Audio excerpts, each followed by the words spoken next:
You're listening to Bloomberg UK Politics, your bite-sized guide to the corridors of power. I'm Stephen Carroll. And I'm Lizzy Burden. Welcome to the programme and happy election week, Stephen. Now, I've come for a small rant. Oh, she's come prepared. A la Yuan Potts. I have been asking myself how Labour could get so far in this election campaign on just good vibes and no detail, because they've been carrying this Ming vase, as the 1997 analogy goes, across the slippery floor. They've been keeping their cards close to their chests. They've been taking no risks that would squander their poll lead. And when I say good vibes, what I mean is they've rolled out the red carpet for business. They've touted Rachel Reeves's credentials as an ex-Bank of England economist. But we don't really know how they're going to plug the fiscal black hole other than hoping and praying for growth. This is the Institute for Fiscal Studies criticism. We don't really know how they're going to get closer ties with the European Union than the Conservatives have been able to negotiate. All year they've been saying, OK, you can get more detail in the manifesto. The manifesto landed and lo and behold, the detail didn't come, and now we're 4 days away from the election. So I've been having a little moment of self-reflection. Is it the media's fault, or is it because the Conservatives have put themselves in such an unpopular position that Labour have been able to get away with it? Yeah, at the same time they've been using this line, of course, that Keir Starmer has no plan, has no conviction, etc. But there has been this pressure on the Labour Party and on Keir Starmer to be more decisive on so many issues as well. And perhaps now, just a couple of days out from the election, we are starting to see a shred of that extra ambition, that extra hope that perhaps Keir Starmer might have, that he will, as polls predict, be going into number 10 as Prime Minister after polling day. Luckily, we've also had a conversation that our colleague Ellen Milligan has been having with Keir Starmer to talk us through some of his vision. She put some of those tough questions to him, and she's with us in the studio now. Ellen, this is the man that could be Prime Minister in just a couple of days. What was your reading of him, his mood? Did he have a prime ministerial air when you spoke to him in a football stand? Well, I've been following the Labour campaign for most of this election, and there has definitely been a shift. I would maybe say last week or the week before, there was, towards the beginning, a lot of nervousness, and now he cuts a far more confident figure. He's far more relaxed. He's more confident taking questions from the media, which, to Labour's credit, he takes questions from us every single day on the campaign. So he was definitely relaxed, and it was quite interesting. We were in a football stadium and there were blue and red seats. Obviously, he sat on the red seats. But I said to him before, you know, with the amount of Tory seats you're expected to take, you could park yourself on the blue seats. And he said, let's see, you know, stressing not being complacent. It's interesting, over the weekend we've had some changing allegiances in terms of the UK newspapers, more declarations coming through. How significant do you think the backing of the Sunday Times and the Financial Times of Labour will be to Starmer's campaign? I think that the Financial Times was widely expected among the political lobby. Labour, especially Rachel Reeves, has done a lot of work with the City of London. They've ruled out taxing investors and taxing wealth creators. We'll see whether that stands. But I think the Sunday Times is actually far more interesting. It's the first of the Rupert Murdoch papers to declare an endorsement. So it'll be interesting if Murdoch, for example, does a split decision, which he sometimes likes to do. He did that on Brexit. He's done that in previous general elections. So we'll see what the Sun and the Times, the daily paper, do. Yeah, because it was the Sun what won it in 97, right? So the Sun and the Times are really the ones to watch. One of the things we have been hearing a little bit more from Keir Starmer about in recent days is the ambition for growth, this 2.5% growth if they get into government. And here's what he told you, Ellen, about the party's economic ambitions. Growth is the number one mission. That's why our manifesto is a plan for growth, for wealth creation, for making sure that we are better off. The ambition we've set ourselves is the highest sustained growth in the G7, sustained being an important word there. We're not just measuring on a sort of one-off, it's got to be sustained growth. I'm confident that we can get growth. We have already, as you would expect, been talking to global investors for 2 years or more, and been very clear with them and they with us as to what are the conditions that will enable them to invest. At the moment, many are saying we've got the money to invest, but we're not investing because of the chaos, the chopping and the changing, the difference of prime ministers and chancellors. That's why stability is so important. and creating the long-term conditions in which they can come and invest alongside us. They are talking to us already about the early timetable for that investment. But get growth could be 0.1%. So on the 2.5%, do you expect it by the end of a 5-year term? Well, I'm not going to set sort of arbitrary targets. What I will say is the last Labour government achieved growth of about 2.5%. If the growth in the last 14 years had been the same as the last Labour government, we'd have had tens of billions of pounds to spend on our public services without raising tax. And so, that is why growth is our number one mission. Economists say one way to raise revenue is to raise tax on banks.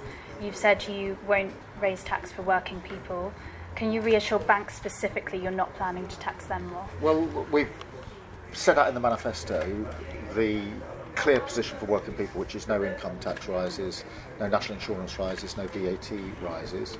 And we've also been clear that nothing in our manifesto requires tax rises over and above the ones we've already set out in relation to non-DOMs, the private schools, VAT, private equity loopholes, and the extension of the tax in relation to oil and gas. Ellen, if I can continue my rant, that was Keir Starmer there, by the way, how is he getting away with this when economists here at Bloomberg, as well as at the Institute for Fiscal Studies, as well as at the Institute for Government, have said that it's unrealistic to target 2.5% growth? It's a gamble. And I know that even Labour officials have told you that he'd have to re-enter the single market and customs union to achieve it. Well, it's interesting on the 2.5% because he won't even fully commit to that. They've said the highest sustained growth in the G7. And you can't really put a figure on that because you don't know what the other G7 countries will achieve over the next 5 years. He says that he's suggested it as an ambition, 2.5%, because that's what the last Labour government achieved. And, you heard I pushed him on that because get growth could mean anything from 0.1% to, 5% growth. And I think that's why you're hearing from the IFS and others there's a conspiracy on silence about how they're going to spend more money on defence spending, for example, to fund public services. And you're right, Labour have not set out detail on that and not set out a timetable. That will be the kind of one of the big early tests for Labour, is that in those OBR budgets, when Rachel Reeves sets out her first budget, what those growth forecasts are.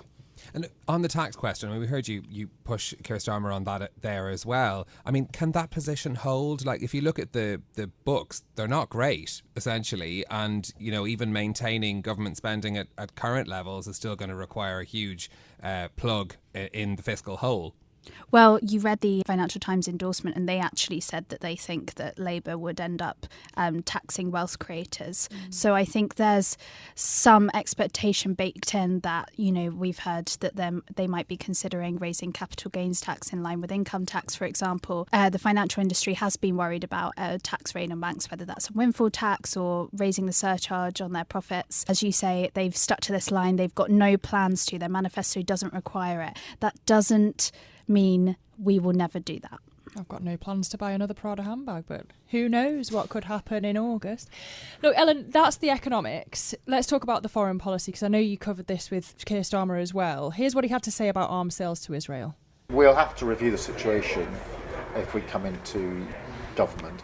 We have been calling for the legal advice. Obviously, we'll have access to that legal advice. I haven't got any access to it at the moment, and therefore I'm not really in a position to say, but you would publish that as soon as inevitably we would have access to it and actually see what it says and when it was said. But I'm, at the moment, because it's not been published in any form, even in summary form, because publishing a full advice, I accept, is difficult, we're not in a position to say. You're not in a position to say whether you'll publish that advice?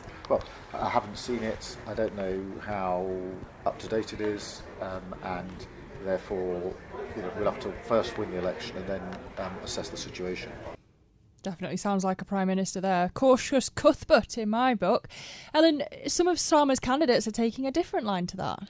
Yeah, I thought that was one of his clumsier answers in the interview I did with him, because I asked him about, that Labour have actually for months now called on the Conservative government to publish legal advice relating to the arms exports that they grant defence firms to send weapons to Israel. And I asked him about when he would publish that, and his answer suggested that he's not fully committed to publishing it at all, which is why I came back and said, you're saying you're not in a position to say whether you'll publish that, which I thought was interesting. I mean, what I've been told by kind of senior Labour contacts is that they do intend to publish it, but they want to take time to see that advice. You know, at the moment, the last legal advice that the Conservatives received will be a bit dated now, and obviously the position on whether Israel has crossed the line in terms of those human rights abuses may have changed since then. And he seemed to suggest that, you know, he wouldn't be willing to release the legal advice fully, but that a summary might be the option for Labour. But yeah, he wasn't clear on that answer at all. Yeah, very interesting to hear that from Keir Starmer as well. Ellen, you are one of our eyes and ears in the political world here at Bloomberg, and I'm wondering, when you're thinking ahead to Thursday night and we get past 10 o'clock and we start getting results rolling in, are there surprises you're watching out for? Are there key things that you know, because of your experience of covering this campaign, to be looking out for, you know, in terms of when we start getting results? I think it's all about the exit poll and the majority it shows Labour getting. I think at this point it would take an earthquake for Labour not to get a majority. It's about the scale of that majority. In terms of when we expect to get the full picture, I think around 4 a.m, 4:30 a.m, we will see potentially Labour kind of declaring that they've won or Conservatives conceding. But I think it's interesting, Labour and the Conservatives have spent a lot of time in the Midlands on this campaign, an awful lot of time. So that could be a key area. I think the blue wall and whether Labour win back those areas and the kind of tussle with the Lib Dems will be really interesting. But also it would be quite interesting to see whether Labour kind of hold on to Brighton or gain back Brighton and hold on to their other Brighton seat that they currently have. Bristol, parts, we spoke there about Israel, parts of the country where Gaza has been a much bigger issue, and there's some independent candidates and Green candidates which are threatening to take those seats from Labour. Those will be interesting as well. All right, Ellen Milligan, going to the football so that we don't have to. Our UK political correspondent, excellent reporting. Thank you for bringing us that interview with Keir Starmer. That's it from us for today. If you like the programme, don't forget to subscribe, give it 5 stars so other people can find it on Apple Podcasts, Spotify or wherever you listen. This episode was produced by Tiwa Adebayo and our audio engineers were Sean Guastamakia and Peter Nicolino. I'm Lizzy Burden. And I'm Stephen Carroll. We'll be back with more tomorrow. This is Bloomberg.